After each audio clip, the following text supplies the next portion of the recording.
Well, that was an interesting movie. I just finished taking a look at Bong Joon-ho's Snowpiercer. It's a Korean-American film based on a French book, I do believe. It was surprisingly good. I'm not sure if it's a adaptation of a Korean film or if it was initially made as a Korean film and this is what was released, but wow. The film stars Chris Evans and some other people. One of them looks like they may be from Orange is the New Black. One of the side characters played the Chancellor in V for Vendetta.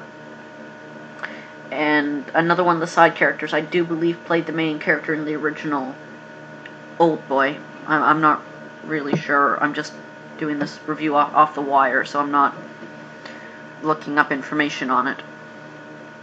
But yeah, Snowpiercer was surprisingly really good. I didn't know what to expect going into it. All I knew was barely even a plot. All I knew was that people were saying it was a good movie. The film is about, it takes place in the future after the world has like frozen over because this chemical or whatever was released, and all of that's left of humanity is on this train that travels across the world throughout a year. And Chris Evans and a whole bunch of people from the tail end of the train try to get to the front to overthrow the corrupt forces that are in charge of the train. This movie is very visual. There's not a lot of talking, and besides the scene at the end, there's a few introductory exposition scenes, and the rest of it is very quiet, just like visually telling the story. It's very different. I remember Oldboy being different but good too. I remember Oldboy being a lot more like storytelling based than this. It's a very interesting take on like the whole post-apocalyptic world sort of thing. It probably has one of the most relatable villains I've ever seen.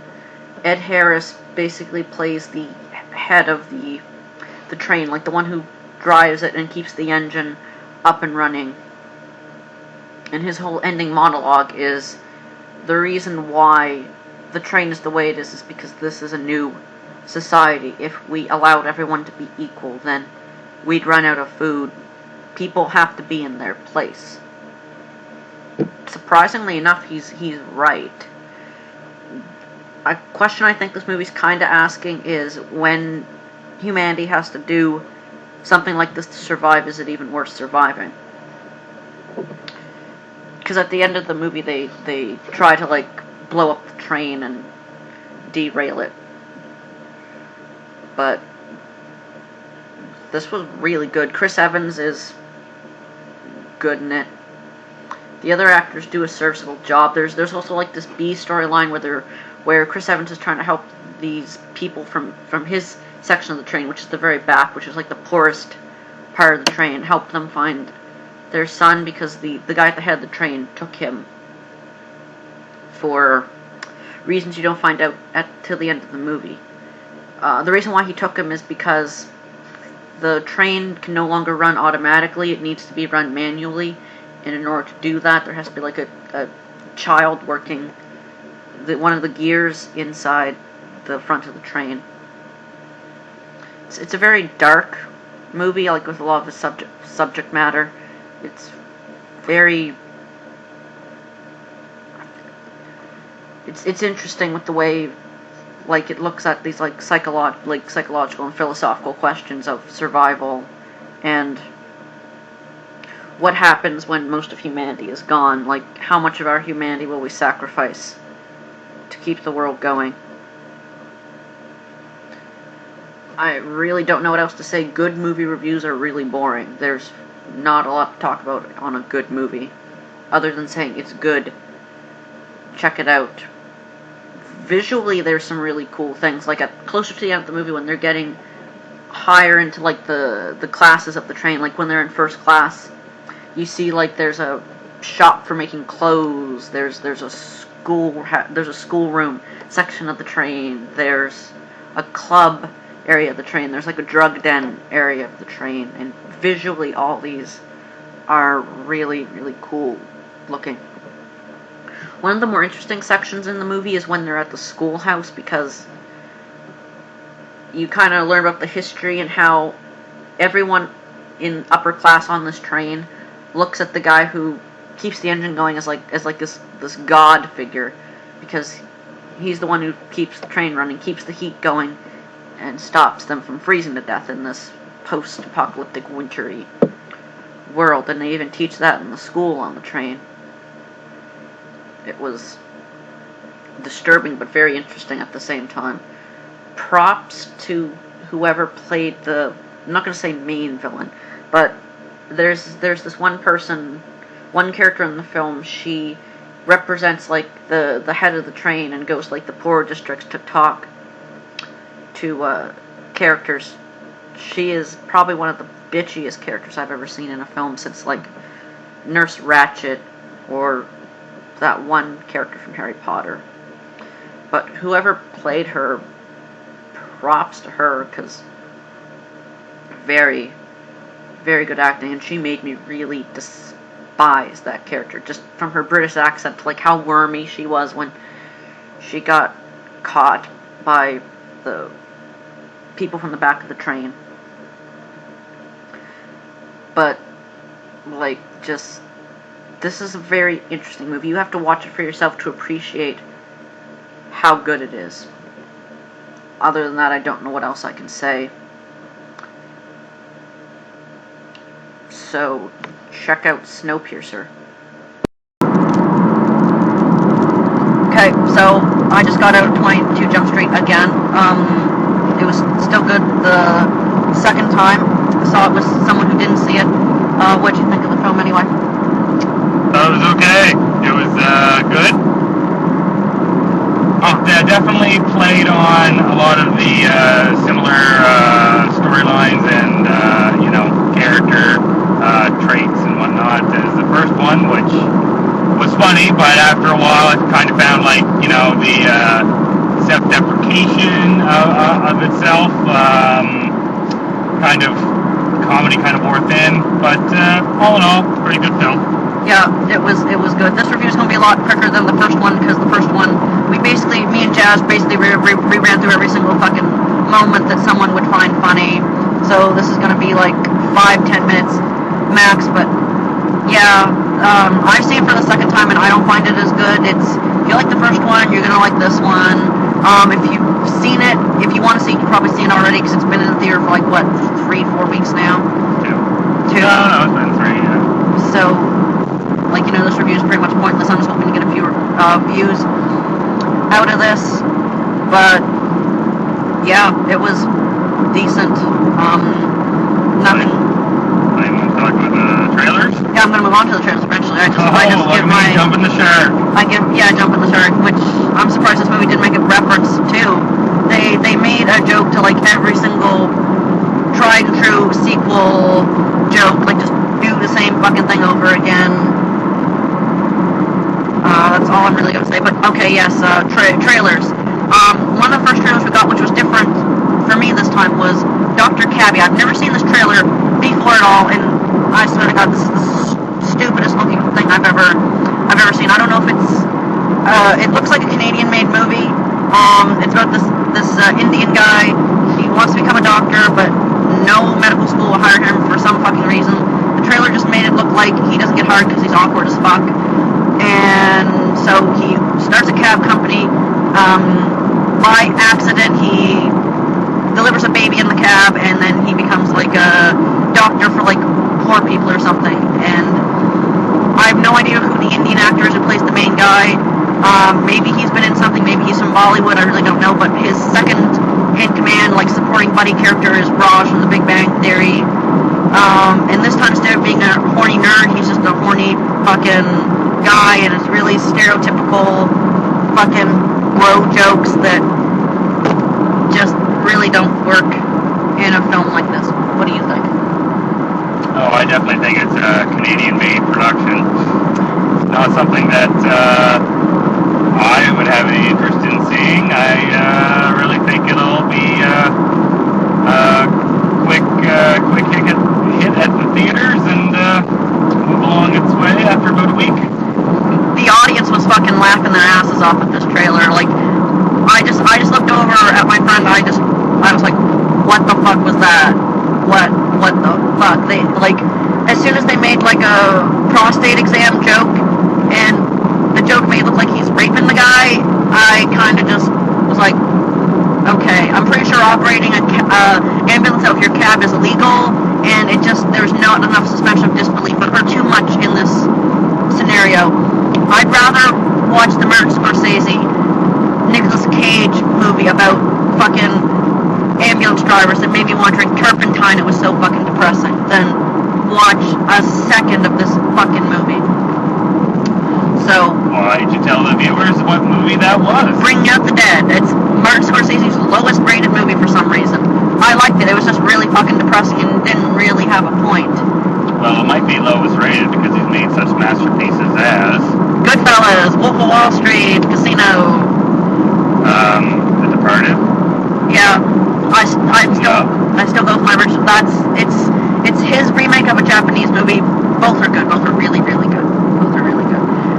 But okay, we're in North America. No, but what was the other? We have Leo DiCaprio and Mark Wahlberg, and yes, you know. I like Shutter Island better than Departed. Departed is like my lowest rated on his list. Taxi Drivers is still probably my favorite besides Wolf of Wall Street. But the other trailer, one of the other trailers I got new this time was Let's Be Cops. Seriously, the first time I saw this trailer, like a long ass time ago, I think it was with maybe Spider-Man. I saw like the PG trailer.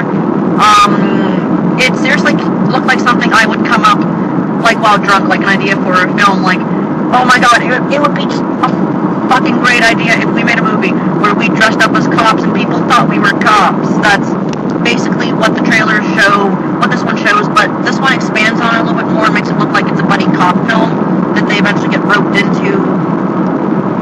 You know what it really looks like? Sorry to interrupt, but it almost looks like they took the characters from Superbad that were played by Seth Rogen, Bill Hader, and then made a comedy movie based on those two characters in that movie, and these two are the cops. Oh my god, I totally forgot about that. Yeah, it totally does remind me of the Superbad characters.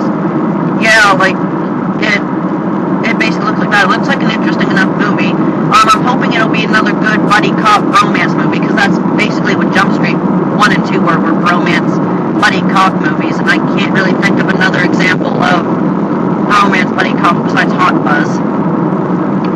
It's got Nina Dobrev in it? I think so, yeah. Well, no, she is in it. Yeah. But it looks interesting, and let me see the other trailers. The Interview.